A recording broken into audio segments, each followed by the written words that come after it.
Tagar Institut Jurnalisme dan Riset.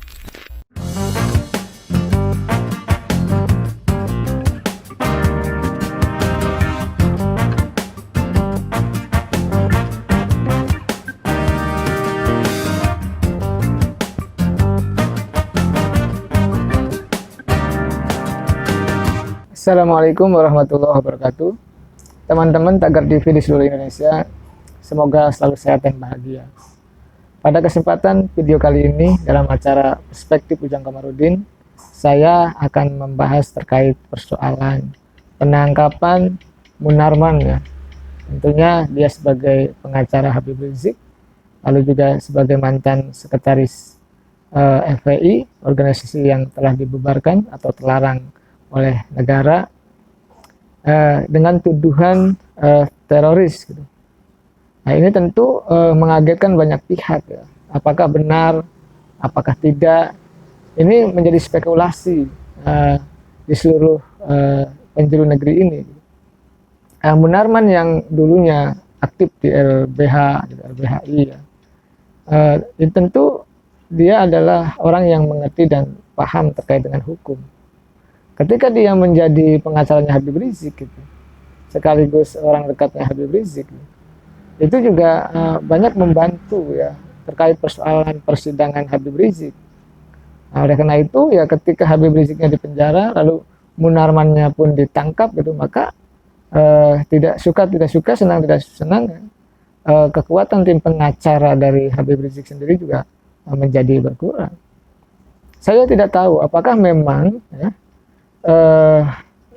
Munarman itu terlibat atau dianggap ya, diduga terlibat kegiatan terorisme. Ini sesuatu yang harus digali terus secara objektif ya. Agar apa? Agar negara gitu atau pemerintah itu tidak sewenang-wenang dan objektif dalam memutuskan siapapun yang dianggap teroris. Karena kalau ini tidak clear ya, tidak jelas, tidak objektif ya, maka apa? Maka di kemudian hari akan ada tuduhan yang sama kepada siapapun gitu. Kepada orang, kepada figur yang secara politik mungkin bisa jadi menjadi lawan politik atau menjadi musuh politik. Lalu di stigmatik, lalu di labeling ya. Lalu ditandai gitu. Lalu dituduh menjadi seorang teroris. Ini tentu kita tidak ingin. Nah, tapi ya kita lihat apakah nanti penangkapan itu berdasarkan kaidah-kaidah peraturan perundang-undangan ataukah menyalahi prosedur. Tentu ini akan diuji di pra-peradilan oleh pengacaranya Munarman. Nah, yang kita lihat adalah ada dua poin yang saya amati. Yang pertama, kelihatannya gitu bahwa FPI ini termasuk tokoh-tokohnya gitu ya, kali ini ya Munarman itu akan dijadikan sebagai organisasi teroris gitu. Indikasinya sudah ada di daerah gitu, kita ditangkap seolah-olah katakanlah gitu ya, itu adalah terkait dengan FPI. Apakah terlibat atau tidak, saya juga tidak tahu. Lalu juga Munarman sendiri gitu dituduh FPI karena pernah hadir dalam baiat orang lain gitu, dan dia hadir di situ sebagai narasumber dan diduga baiat tersebut terkait dengan organisasi terlarang di dunia internasional. Nah, kita hanya ingin mengingatkan bahwa tindakan terorisme itu tindakan yang tidak main-main. Tuduhannya pun tidak main-main. Dan memang negara ini harus diamankan dan dijaga dari tindakan-tindakan terorisme. Cuma persoalannya kalau terorisme itu dituduhkan ya kepada orang-orang yang misalkan, mohon maaf ya, dia tanda petik ya menjadi lawan politik, menjadi musuh politik, ini menjadi persoalan. Karena disitulah letak ada ketidakadilan. Nah, tetapi apapun itu nanti kita akan uji di pengadilan. Apakah memang terlibat atau tidak.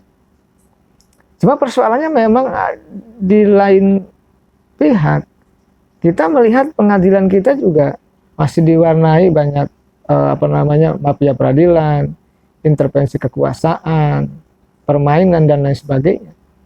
Dan kita berharap hakim ya di negeri ini ya memiliki hati nurani untuk menegakkan keadilan dalam konteks dan kasus apapun.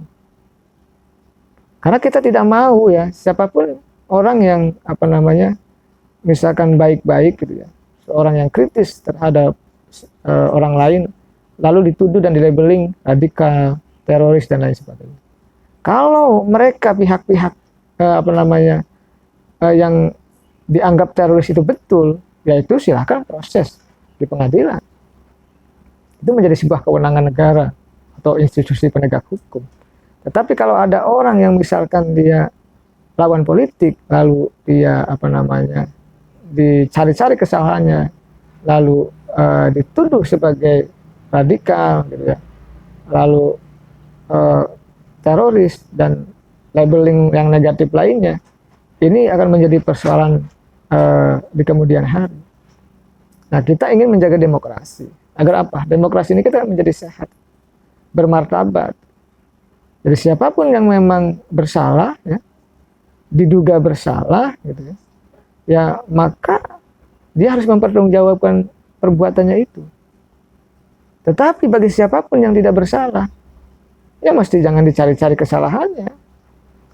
Jangan dibuat juga skenario untuk mohon maaf ya, siapapun memenjarakan seseorang, tidak boleh. Negara harus adil pada warga negaranya dan harus objektif dalam menilai siapapun. Nah, kan sederhana saja kita hidup bernegara ini. Kalau memang seseorang dituduh seorang teroris, maka harus memiliki bukti-bukti kuat pada pihak kepolisian untuk katakanlah menangkap atau menduga bahwa orang tersebut teroris. Kalau bukan ya jangan menuduh orang lain menjadi teroris. Jadi kekuasaan negara yang besar itu ini yang kadang-kadang jangan sampai membulak-balikan fakta, membulak-balikan keadaan, kebenaran menjadi kesalahan, kesalahan menjadi kebenaran. Ini jangan juga. Dalam perspektif Ujang Komarudin kali ini ingin menempatkan sesuatu pada tempatnya. Gitu. Siapapun yang melakukan tindak pidana teroris ya harus kita bawa ke pengadilan. Tapi siapapun yang bukan teroris tapi dituduh teroris, ini mesti dilepaskan. Karena kalau ini terjadi gitu ya, orang disangkakan diduga teroris, ditangkap sebagai seorang teroris. Padahal mohon maaf, misalkan mereka bukan. Ini juga menjadi hal yang complicated dalam persoalan bernegara. Oleh karena itu, ke depan kekuasaan mesti menjelma humanis ya. Dalam konteks ini menegakkan hukum dengan seadil-adilnya. Siapa yang bersalah silakan ditindak, siapa yang tidak bersalah ya dibebaskan. Indonesia negara besar, negara yang katakanlah ketika Indonesia itu menjadi negara yang hebat, maka akan ditakuti oleh banyak negara. Jadi kalau kita di dalam negerinya banyak persoalan, gitu, persoalan keadilan, persoalan hukum dan lain sebagainya, ini kan membuat kita senyum-senyum kecut. Gitu. Dan oleh karena itu, ya sejatinya soal penangkapan Munarman adalah mari kita dudukan persoalannya pada tempatnya. Artinya ini sudah terjadi, sudah ditangkap oleh polisi. Tentu upaya-upaya hukum harus jalan sebagai bagian daripada menghormati kita sebagai negara hukum. Itu saja yang bisa saya sampaikan. Mudah-mudahan bermanfaat. Assalamualaikum warahmatullahi wabarakatuh.